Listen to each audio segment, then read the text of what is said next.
నమస్తే welcome to our channel. దశాబ్దాల కలగా మారిన ఏపీ జీవనాడి పోలవరం ప్రాజెక్టుకి చంద్రబాబు నాయుడు సర్కార్ ఎండు కార్డు వేయనున్నారు. రాష్ట్ర విభజన తర్వాత 2014లో అధికారం చేపట్టిన చంద్రబాబు పోలవరం ప్రాజెక్టుని పట్టాలెక్కించడానికి అహర్నిశలు శ్రమించారు. సోమవారంను పోలవరంగా మార్చారు. తాజాగా మరోసారి పవర్లోకి వచ్చిన చంద్రబాబు సర్కార్ ఇటు అమరావతి అటు పోలవరంను తన కీలక మిషన్లుగా భావిస్తున్నారు. 2026 నాటికి పోలవరాన్ని పూర్తి చేయాలని టార్గెట్గా పెట్టుకున్న టీడీపీ సర్కార్ వడివడిగా అడుగులు వేస్తోంది.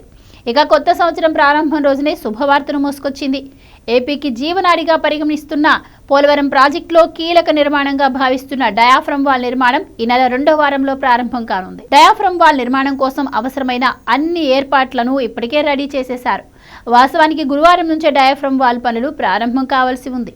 అయితే పోలవరం మొత్తం ప్రాజెక్టులోనే అత్యంత కీలకంగా పరిగణిస్తున్న డయాఫ్రమ్ వాల్ నిర్మాణం వినియోగించాల్సిన కాంక్రీట్ మిశ్రమం ఏదన్న విషయం ఇంకా నిర్ధారణ కాలేదు. ఈ కాంక్రీట్ నిర్మాణం కోసం ఇప్పటికే కొన్ని పరీక్షలు జరగగా మరో 2 పరీక్షలు జరగాల్సి ఉంది. వాటి ఫలితాలు రాగానే అటు కేంద్ర జల సంఘంతో పాటు విదేశీ నిపుణుల బృందం కూడా ఈ ఫలితాలను పరిశీలించి డయాఫ్రమ్ వాల్ నిర్మాణానికి వినియోగించాల్సిన కాంక్రీట్ మిక్స్ ఏదన్న విషయాన్ని ఖరారు చేస్తాయి. ఆ వెంటనే డయాఫ్రమ్ వాల్ నిర్మాణం మొదలవుతుంది. ఇక గతంలో నిర్మించిన డయాఫ్రమ్ వాల్ నిర్మాణానికి వినియోగించిన కాంక్రీట్ మిశ్రమంతో పాటు దానికంటే మెరుగైన కాంక్రీట్ మిశ్రమాలను అధికారులు పరిశీలిస్తున్నారు. ఈ పరీక్షలన్నీ ప్రస్తుతం తిరుపతిలోని ఐఐటీలో జరుగుతున్నాయి. మిగిలి ఉన్న ఇంకో 2 పరీక్షల ఫలితాలు ఐఐటీ నుంచి రాగానే వాటిని విదేశీ నిపుణులకు పంపేందుకు పోలవరం అధికారులు సిద్ధంగా ఉన్నారు.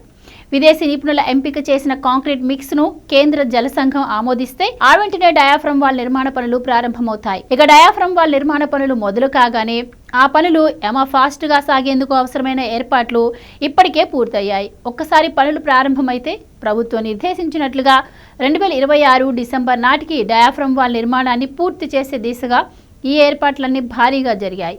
అంతేకాకుండా ఒక్కసారి ఈ పనులు మొదలైతే మధ్యలో ఎలాంటి పరిస్థితుల్లోనైనా ఆగని రీతిలో అధికారులు సదరు ఏర్పాట్లను పగడ్బందీగా చేస్తున్నారు. ఇక డయాఫ్రమ్ వాల్ నిర్మాణానికి అవసరమైన ఏర్పాట్ల విషయానికి వస్తే పనులు ప్రారంభమయ్యే దగ్గర ఇప్పటికే 500 మీటర్లకు పైగా వర్కింగ్ ప్లాట్ఫామ్లను సిద్ధం చేశారు.